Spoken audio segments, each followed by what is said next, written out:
Hello everyone, welcome to our YouTube channel study with Sandeep sir. इस video में हम दीनदयाल उपाध्याय गोरखपुर विश्वविद्यालय के बीए सेकेंड सेमेस्टर के पॉलिटिकल साइंस के फर्स्ट पेपर, जिसका शीर्षक पॉलिटिकल थ्योरी है और जिसकी पेपर आईडी POL 104 है और जिसकी पेपर आईडी 3052 है, का आंसर की लेकर आए हैं। तो इस आंसर की के द्वारा आप अपने उत्तरों की जाँच कर सकते हैं और अपने उत्तरों की जांच करने के बाद आपके कितने प्रश्न सही हुए इसकी जानकारी आप कमेंट बॉक्स में जाकर अपने कमेंट के माध्यम से हम तक पहुंचा सकते हैं। तो आइए हम लोग आज आयोजित की गई जो परीक्षा थी BA second semester political science के फर्स्ट पेपर की, उसके प्रश्न पत्र को देखते हैं कि उसमें आपसे कौन कौन से प्रश्न पूछे गए थे और उनके क्या सही उत्तर है। कि जैसा आप अपने स्क्रीन पर देख सकते हैं कि इस प्रश्न पत्र में कुल आपसे 40 प्रश्न पूछे गए थे और उसमें से आपका जो पहला प्रश्न है वह है कि किसने संपत्ति के अधिकार की मांग की है। ऑप्शन ए मार्क्सवाद, ऑप्शन बी समाजवाद, ऑप्शन सी उदारवाद, ऑप्शन डी गांधीवाद। तो इस प्रश्न का जो सही उत्तर होगा वो होगा ऑप्शन सी उदारवाद। उदारवाद ने जो संपत्ति के अधिकार की मांग की है, तो प्रश्न संख्या 1 का ऑप्शन सी आपका सही उत्तर हो जाएगा। प्रश्न संख्या 2 को हम लोग देख लेते हैं। इसमें आपसे पूछा है कि किसने कहा है कि राजनीतिक विज्ञान का अध्ययन राज्य से शुरू होकर उसी पर समाप्त होता है। ऑप्शन ए दिया है Garris, option B Garner, option C Leacock, option D Demark. तो इस प्रश्न का जो सही उत्तर होगा ऑप्शन बी गार्नर। गार्नर का कथन है कि राजनीति विज्ञान का अध्ययन राज्य से शुरू और उसी पर समाप्त होता है। तो प्रश्न संख्या 2 का ऑप्शन बी आपका सही उत्तर हो जाएगा। प्रश्न संख्या 3 को हम लोग देख लेते हैं। इसमें आपसे पूछा गया है ह्यूमन नेचर इन पॉलिटिक्स पुस्तक के लेखक कौन है। Option A Graham Wallas, option B John Locke, option C Adam Smith, option D Arthur Bentley. तो इस प्रश्न का जो सही उत्तर होगा option A Graham Wallas. Graham Wallas की ये पुस्तक है ह्यूमन नेचर इन पॉलिटिक्स। प्रश्न संख्या 3 का ऑप्शन ए आपका सही उत्तर हो जाएगा। प्रश्न संख्या 4 को हम लोग देख लेते हैं। इसमें आपसे पूछा गया है कि आधुनिक राजनीतिक विज्ञान का उदय कब हुआ माना जाता है। ऑप्शन ए प्रथम विश्व युद्ध के से पूर्व, ऑप्शन बी प्रथम विश्व युद्ध के पश्चात, ऑप्शन बी द्वितीय विश्व युद्ध से पूर्व, ऑप्शन डी द्वितीय विश्व युद्ध के पश्चात। तो प्रश्न संख्या 4 का जो सही उत्तर होगा ऑप्शन डी द्वितीय विश्व युद्ध के पश्चात। प्रश्न संख्या 4 का ऑप्शन डी आपका सही उत्तर हो जाएगा। प्रश्न संख्या 5 को हम लोग देख लेते हैं। इसमें आपसे पूछा गया है कि राजनीति विज्ञान शक्ति का विज्ञान है, यह कथन किसका है। Option A Catlin, option B David Stern, option C Lasswell और कापलान, ऑप्शन डी डहल। तो राजनीति विज्ञान शक्ति का विज्ञान है, यह कथन जो है आपके कैटलिन का है। तो प्रश्न संख्या 5 का ऑप्शन ए आपका सही उत्तर हो जाएगा। प्रश्न संख्या 6 को हम लोग देख लेते हैं। इसमें आपसे पूछा गया है कि यूनानी भाषा में पोलिश शब्द का क्या अर्थ है। ऑप्शन ए राष्ट्र, ऑप्शन बी राज्य, ऑप्शन सी संघ, ऑप्शन डी नगर। तो यूनानी भाषा में पोलिश शब्द का अर्थ नगर राज्य होता है। तो प्रश्न संख्या 6 का ऑप्शन डी आपका सही उत्तर हो जाएगा। प्रश्न संख्या 7 को हम लोग देख लेते हैं। इसमें आपसे पूछा गया है कि रिपब्लिक किसकी रचना है। ऑप्शन ए अरस्तु, option B Plato, option C Marx, option D Green का। तो प्रश्न संख्या 7 का जो सही उत्तर होगा बी, ऑप्शन बी प्लेटो। प्लेटो की पुस्तक रिपब्लिक है। तो प्रश्न संख्या 7 का ऑप्शन बी आपका सही उत्तर हो जाएगा। प्रश्न संख्या 8 को हम लोग देख लेते हैं। इसमें आपसे पूछा गया है कि द प्रिंस पुस्तक के लेखक कौन है। Option A Mill, option B Green, option C Machiavelli, option D Bentham. तो मैकियावेली की जो पुस्तक है उसका नाम द प्रिंस है। तो प्रश्न संख्या 8 का आपका जो सही उत्तर हो जाएगा वो ऑप्शन सी मैकियावेली। प्रश्न संख्या 9 को हम लोग देख लेते हैं। इसमें आपसे पूछा गया है कि वर्ग संघर्ष के सिद्धांत के प्रतिपादक कौन है। Option A Marx, option B Bentham, option C Locke, option D Green. तो वर्ग संघर्ष का जो सिद्धांत है वो कार्ल मार्क्स के द्वारा दिया गया है। तो प्रश्न संख्या 9 का ऑप्शन ए आपका सही उत्तर हो जाएगा। प्रश्न संख्या 10 को हम लोग देख लेते हैं। इसमें आपसे पूछा गया है कि चौखंबा राज्य का संबंध किस विचारक से है। Option A Mahatma Gandhi, option B doctor Ambedkar, option C MN Roy, option D doctor Ram Manohar Lohia.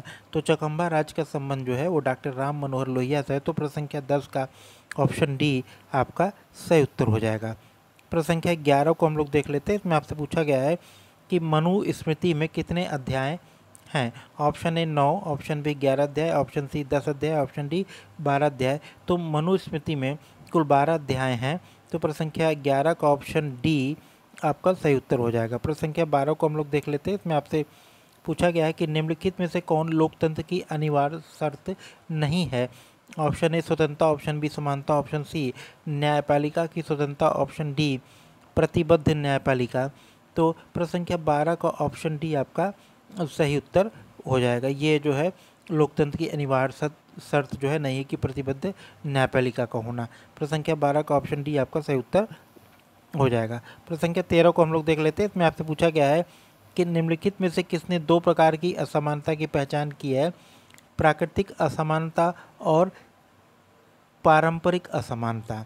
Option A Thomas Hobbes, option B John Locke, option C J Rousseau, option D Montesquieu. तो प्रश्न संख्या 13 को ऑप्शन सी जे रूसो आपका सही उत्तर हो जाएगा। प्रश्न संख्या 14 को हम लोग देख लेते हैं। इसमें पूछा गया है कि निम्न में से कौन यूनानी राजनीतिक चिंतक नहीं है। ऑप्शन ए सुकरात, option B Plato, option C अरस्तु, ऑप्शन डी मैकियावेली। तो सुकरात, प्लेटो, अरस्तु ये सब यूनानी राजनीतिक चिंतक हैं। मैकियावेली जो है वो इटली के हैं। तो प्रश्न संख्या 14 का ऑप्शन डी आपका सही उत्तर हो जाएगा। प्रश्न संख्या 15 को हम लोग देख लेते हैं। इसमें पूछा गया है कि किसे राजनीतिक विज्ञान का जनक माना जाता है। Option A Plato, option B Rousseau, option C अरस्तु, ऑप्शन डी सुकरात। तो राजनीतिक विज्ञान का जनक जो है अरस्तु को माना जाता है। तो प्रश्न संख्या 15 का ऑप्शन सी आपका सही उत्तर हो जाएगा। प्रश्न संख्या 16 को हम लोग देख लेते हैं। इसमें आपसे पूछा गया है कि प्रश्न संख्या 16 इसमें आपसे पूछा गया है कि प्लेटो ने आदर्श राज्य की जनसंख्या निश्चित किया था। Option A 5000, option B 5040, option C 10,000, option D 10,500। तो प्लेटो ने आदर्श राज्य की जो जनसंख्या निश्चित किया था वो थी 5040। तो प्रश्न संख्या 16 का ऑप्शन बी आपका सही उत्तर हो जाएगा। प्रश्न संख्या 17 को हम लोग देख लेते हैं। इसमें आपसे पूछा गया है कि किसने आधुनिक रूप में राज्य का प्रथम बार प्रयोग किया। Option A Garner, option B Machiavelli, option C Hobbes, option D T H. Green. तो इस प्रश्न का जो सही उत्तर होगा वो होगा ऑप्शन आपके बी मैकियावेली। प्रश्न संख्या 17 का ऑप्शन बी आपका सही उत्तर हो जाएगा। प्रश्न संख्या 18 को हम लोग देख लेते हैं। इसमें आपसे पूछा गया है कि मॉडर्न डेमोक्रेसी पुस्तक किसने लिखा है। Option A Bryce, option B अरस्तु, option C Montesquieu, option D John Locke. तो मॉडर्न डेमोक्रेसी ये ब्राइस की है पुस्तक है। तो प्रश्न संख्या 18 का ऑप्शन है आपका सही उत्तर हो जाएगा। प्रश्न संख्या 19 को हम लोग देख लेते हैं। इसमें आपसे पूछा गया है कि सीले ने राजनीतिक विज्ञान को निम्न में से किससे संबद्ध माना है। ऑप्शन ए राज, ऑप्शन बी व्यक्ति, ऑप्शन सी सरकार, ऑप्शन डी संयुक्त राष्ट्र संघ। तो प्रश्न संख्या 19 का ऑप्शन सी आपका सही उत्तर हो जाएगा सरकार। प्रश्न संख्या 20 को हम लोग देख लेते हैं। इसमें आपसे पूछा गया है कि राज्य की सर्वोत्तम परिभाषा किसके द्वारा दी गई है। ऑप्शन ए अरस्तु, option B Plato, option C Cicero, option D Garner. तो इस प्रश्न का जो सही उत्तर होगा ऑप्शन डी गार्नर।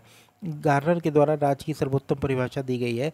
तो प्रश्न संख्या 20 का ऑप्शन डी आपका सही उत्तर हो जाएगा। प्रश्न संख्या 21 को हम लोग देख लेते हैं। इसमें आपसे पूछा गया है कि संप्रभुता किसका आवश्यक तत्व है। ऑप्शन ए समुदाय, ऑप्शन बी समाज, ऑप्शन सी राज्य, ऑप्शन डी मजदूर संघ। तो संप्रभुता जो है वो आपके राज्य का आवश्यक तत्व है। तो प्रश्न संख्या 21 का ऑप्शन सी आपका सही उत्तर हो जाएगा। प्रश्न संख्या 22 को हम लोग देख लेते हैं। इसमें आपसे पूछा गया है कि राज्य की उत्पत्ति का सबसे प्राचीन सिद्धांत कौन सा है। ऑप्शन ए दैवीय सिद्धांत, ऑप्शन बी शक्ति सिद्धांत, ऑप्शन सी ऐतिहासिक सिद्धांत, ऑप्शन डी मार्क्सवादी सिद्धांत। तो राज्य की उत्पत्ति का जो सबसे प्राचीन सिद्धांत वो दैवीय सिद्धांत है। तो प्रश्न संख्या 22 का ऑप्शन ए आपका सही उत्तर हो जाएगा। प्रश्न संख्या 23 को हम लोग देख लेते हैं।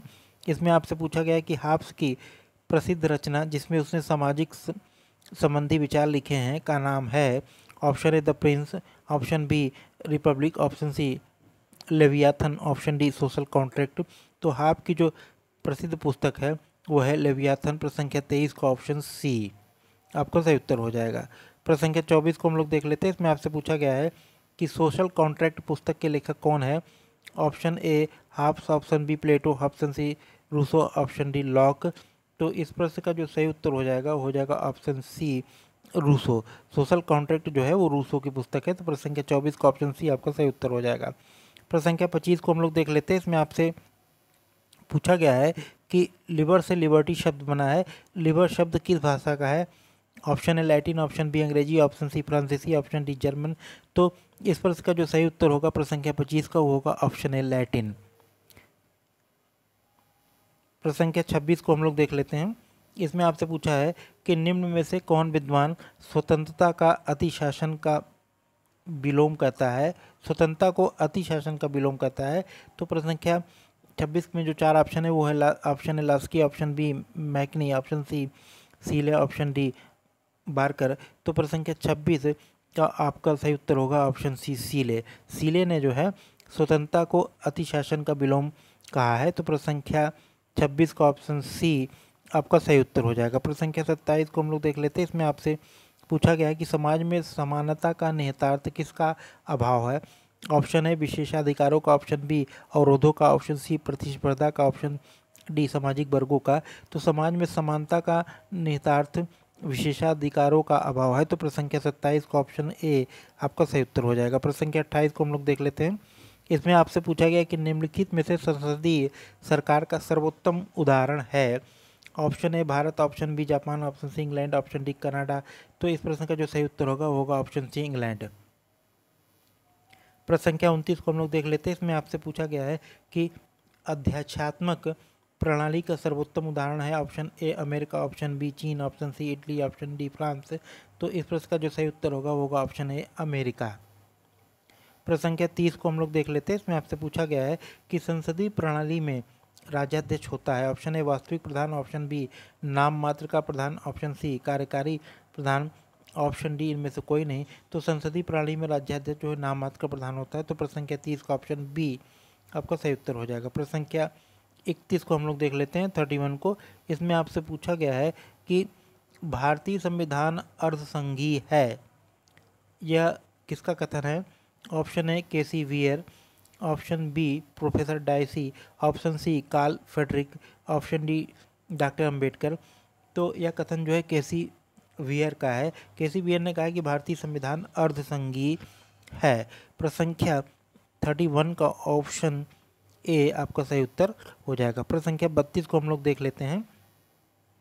इसमें आपसे पूछा गया है कि मताधिकार का अर्थ है। ऑप्शन ए अपने प्रतिनिधि चुनने के लिए मत देना, ऑप्शन बी स्वेच्छानुसार मत देना, ऑप्शन सी मत देना, ऑप्शन डी उपरोक्त सभी। तो प्रश्न संख्या 32 का ऑप्शन डी आपका सही उत्तर हो जाएगा। प्रश्न संख्या 33 को हम लोग देख लेते हैं। इसमें आपसे पूछा गया है कि उदारवाद का जनक किसे कहा जाता है। Option A Hobbes, option B Locke, option C Bentham, option D Green. तो इस प्रश्न का जो सही उत्तर होगा वो होगा option B Locke. John Locke को उदारवाद का जनक कहा जाता है। प्रश्न संख्या 33 का ऑप्शन बी आपका सही उत्तर हो जाएगा। प्रश्न संख्या 34 को हम लोग देख लेते हैं। इसमें आपसे पूछा गया है कि लेजर फेयर शब्द किस भाषा का है। Option Latin, option B French, option C Chinese, option D Roman. तो लेजर फेयर वो फ्रेंच भाषा का शब्द है। तो प्रश्न संख्या 34 का ऑप्शन बी आपका सही उत्तर हो जाएगा। प्रश्न संख्या 35 को हम लोग देख लेते हैं। इसमें आपसे पूछा गया है कि उदारवाद पुस्तक के लेखक कौन है। Option A House, option B professor Laski, option C Sartori, option D Bentham. तो प्रश्न संख्या 35 का ऑप्शन ए हाउस आपका सही उत्तर हो जाएगा। हाउस की पुस्तक का नाम है उदारवाद। तो प्रश्न संख्या 35 का ऑप्शन है आपका सही उत्तर हो जाएगा। प्रश्न संख्या 36 को हम लोग देख लेते हैं। इसमें आपसे पूछा गया है कि इतिहास का दर्शन पुस्तक का लेखक कौन है। Option A Green, option B Fichte, option C Hegel, option D Comte. तो प्रश्न संख्या 36 का ऑप्शन सी हीगल आपका सही उत्तर हो जाएगा। हीगल की पुस्तक का नाम है इतिहास का दर्शन, फिलॉसफी ऑफ हिस्ट्री। प्रश्न संख्या 36 का ऑप्शन सी आपका सही उत्तर हो जाएगा। प्रश्न संख्या 37 को हम लोग देख लेते हैं। इसमें आपसे पूछा गया है कि वैज्ञानिक समाजवाद का प्रवर्तक कौन है। Option A Lenin, option B Saint Simon, option C Karl Marx, option D Green. तो वैज्ञानिक समाजवाद का जो प्रवर्तक है उनका नाम है कार्ल मार्क्स। तो प्रश्न संख्या 37 का ऑप्शन सी आपका सही उत्तर हो जाएगा। प्रश्न संख्या 38 को हम लोग देख लेते हैं। इसमें आपसे पूछा गया है कि कौन सा लोकतंत्र का आवश्यक एवं अभिन्न अंग है। Option A school, option B दबाव समूह, ऑप्शन सी जनता, ऑप्शन डी हित समूह। तो इस प्रश्न का जो सही उत्तर होगा वो होगा ऑप्शन सी जनता। प्रश्न संख्या 39 को हम लोग देख लेते हैं। इसमें आपसे पूछा गया है कि द स्टेट एंड रिवॉल्यूशन किसने लिखी है? Option A Karl Marx, option B Lenin, option C Gettell, option D Plato. तो प्रश्न संख्या 39 का ऑप्शन बी लेनिन आपका सही उत्तर होगा। लेनिन की पुस्तक है द स्टेट एंड रेवोल्यूशन। प्रश्न संख्या 39 का ऑप्शन बी आपका सही उत्तर हो जाएगा। प्रश्न संख्या 40 को हम लोग देख लेते हैं, 40 को, जो इस प्रश्न पत्र का अंतिम प्रश्न है, जिसमें आपसे पूछा गया है कि राजनीतिक विज्ञान के क्षेत्र में मूल्यों के आधिकारिक वितरण को निम्न में से कौन सा विद्वान विषय क्षेत्र के अंतर्गत मानता है? Option A Catlin, option B Dahl, option C Stern, option D Banfield. तो इस प्रश्न का जो सही उत्तर होगा वो होगा ऑप्शन सी स्टर्न। प्रश्न संख्या 40 का ऑप्शन सी आपका सही उत्तर हो जाएगा। तो इस प्रकार आज के प्रश्न पत्र में पूछे गए कुल 40 प्रश्न जो थे, आप उन सभी प्रश्नों के उत्तर आपको प्राप्त हो गए हैं। तो यदि यह वीडियो आपको अच्छा लगे तो इसको लाइक कीजिएगा, इसको शेयर कीजिएगा, और यदि आप हमारे चैनल पर नए हैं तो चैनल को सब्सक्राइब करना मत भूलिएगा। धन्यवाद।